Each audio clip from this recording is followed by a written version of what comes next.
Salut à tous, c'est Lucrète, on est tous bien. On se retrouve du coup sur la vidéo spéciale Halloween les amis. Et du coup j'espère qu'elle vous plaira beaucoup parce qu'aujourd'hui on va parler des mobs et des structures oubliées de Minecraft. Donc c'est très souvent des vieilles structures qui ont été retirées du jeu ou des codes du jeu. Je vous en dis pas plus les amis. Sur ce, si ça fait plaisir, tu peux liker, t'abonner, ça me ferait super plaisir. Et puis écoute, je te laisse tout de suite avec la vidéo parce qu'elle risque d'être très chargée en histoire. Les ruines perdues. Alors parmi les oubliés de Minecraft, on peut retrouver quelques structures surprenantes. Observez par exemple la plus ancienne structure du jeu, la maison Indev. Alors l'Indev est une ancienne version de Minecraft qui a eu la chance de voir apparaître le mode de jeu survie, car avant il n'y avait que le créatif. Cette petite cabane serait donc le refuge pour les joueurs dans les premières nuits. De nos jours, nous sommes lâchés tristement dans la nature, sans rien pour nous cacher. Et oui les amis, parce qu'avant ils avaient le droit à leur petite structure quand ils spawnaient. Et oui, la bonne époque les amis. Le mur d'obsidienne. Il s'agissait de deux lignes en obsidienne simplement posées à la surface. Elles permettaient de repérer les lignes cordiales du nord, du sud, de l'est et de l'ouest, comme vous l'avez remarqué. Ce n'est pas très esthétique, mais du coup les amis, cette structure ne pouvait être trouvée que durant l'Indev. La pyramide de briques rouges. Cette grosse structure pouvait rarement être rencontrée lors de la période de l'Indev. Il s'agissait d'une pyramide pleine entièrement composée de briques rouges. Ce bloc étant assez rare et compliqué à obtenir en grande quantité à cette époque, je vous laisse imaginer la joie des explorateurs quand ils en trouvaient une. À votre avis les amis, comment est-ce qu'ils pouvaient être heureux à cette époque? Moi je vous fais pas dire, parce qu'aujourd'hui même encore les briques sont compliquées, mais elles sont quand même plus simples. Avant on pouvait quasiment pas en trouver. Et oui, la bonne époque les amis. Les monolithes. Ces structures résultaient d'un bug qui faisait atteindre la hauteur du sol à la limite maximale du monde, donc sur une petite zone aléatoire.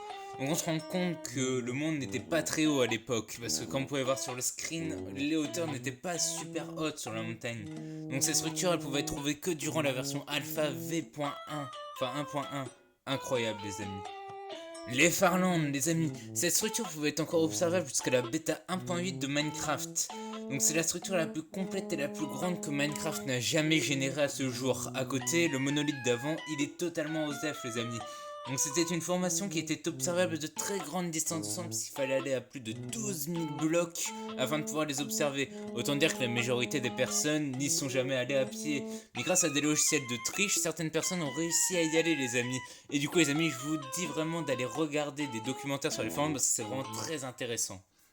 Les créateurs disparus. Et oui les amis, parce qu'il n'y a pas que des structures qui ont disparu dans Minecraft, mais aussi beaucoup de créatures. Et parmi celles-ci, il y en a énormément. Le Pigman.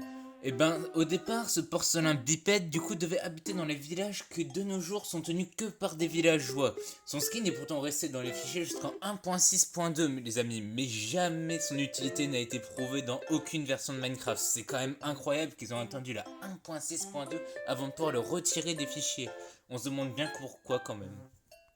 Les amis, il faut savoir que avant Steve, il y avait 4 créatures de Doc qui devaient les remplacer les amis. Et oui, nous devons trouver Steve, Rana, Black Steve et Best Boy les amis. Donc ces 4 créatures avaient 2,5 heures de vie sauf Rana qui en avait 6,5 et qui droppait de la ficelle, des plumes, des briquets. Et les amis, on pouvait encore observer ces structures une fois de plus lors de l'Indev. Et les amis, il faut savoir que ces mobs ne sont jamais été ajoutés à Minecraft parce qu'en 2010, la personne qui les développait a quitté Mojang en fin de compte et du coup ça a fait que les mobs ont totalement été laissés à l'abandon. Et bah oui les amis. Les amis, ensuite les 4 prochains mobs que je vais vous présenter sont très bizarres parce qu'on peut les retrouver dans les lignes du code de Minecraft mais on ne pourra jamais réussir à les voir normal dans notre monde parce qu'il faudra forcément les faire spawner. Par exemple les amis, le zombie géant, ce que souvent vous voyez dans certaines vidéos, ne pourra jamais spawner véritablement normalement en termes de survie puisque les amis pour le faire spawner il faut qu'il ait une luminosité de 11 et de 8 en même temps, ce qui est totalement impossible dans votre survie, vous le concevez. Et donc du coup les amis, par contre il est totalement spawnable grâce à une commande, c'est quand même incroyable. Alors attention les amis, un autre mob dans le même genre, on a le lapin tueur, qui lui les amis a été ajouté en 1.8 et qui fait référence à la Monty Python, donc le sacré Graal, ou les chevaliers de la table ronde qui doivent affronter ce terrible monstre du coup le lapin. Et ceci est quand même une énorme référence, mais les amis nous pouvons le retrouver dans les fichiers à partir de la 1.8 comme je l'ai dit, mais nous pouvons le faire spawner grâce à une commande seulement. Et oui, nous ne pouvons pas le trouver en nous baladant directement dans notre monde Minecraft, et je trouve ça quand même très dommage. Les amis, pour l'avant-dernier mob, nous pourrons trouver le cheval zombie qui a été ajouté lors de la 1.6 avec la mise à jour des chevaux, mais impossible à trouver en termes de spawn puisqu'il a été remplacé par le cheval squelette vraiment en même temps. C'est-à-dire qu'ils n'ont jamais réussi à lui trouver une véritable opportunité de comment le faire spawn. Mais les amis, on peut quand même retrouver un œuf en créatif, si vous jouez un peu quand même à Minecraft. Du coup, les amis, c'est quand même bizarre de pouvoir le retrouver en créatif, mais de ne pas pouvoir le faire spawner en survie. C'est quand même fou ça. Les amis, le dernier mob que je vais vous présenter est un villageois, il s'appelle l'illusionneur les amis.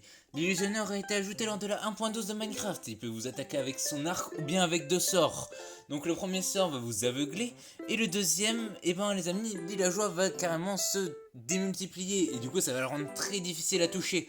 Donc du coup les amis, aujourd'hui il est toujours trouvé dans les logs des fichiers, donc du coup nous pouvons le faire spawner grâce à une commande, mais n'a jamais été trouvé. Pourtant moi je trouve qu'on pourrait littéralement l'ajouter dans un manoir et ça ferait un peu le boss du manoir. Enfin je sais pas, dites-moi ce que vous en pensez dans les commentaires. Et donc du coup les amis, voici un peu la présentation de tous les mobs et structures oubliées de Minecraft. Si j'en ai oublié, n'hésite pas à me dire dans les commentaires, ça me ferait plaisir et peut-être que je pourrai en parler dans une prochaine vidéo. Et du coup les amis, sur ce, passez une très bonne fin de soirée. Et sur ce, c'était Lucraï. Tchuss.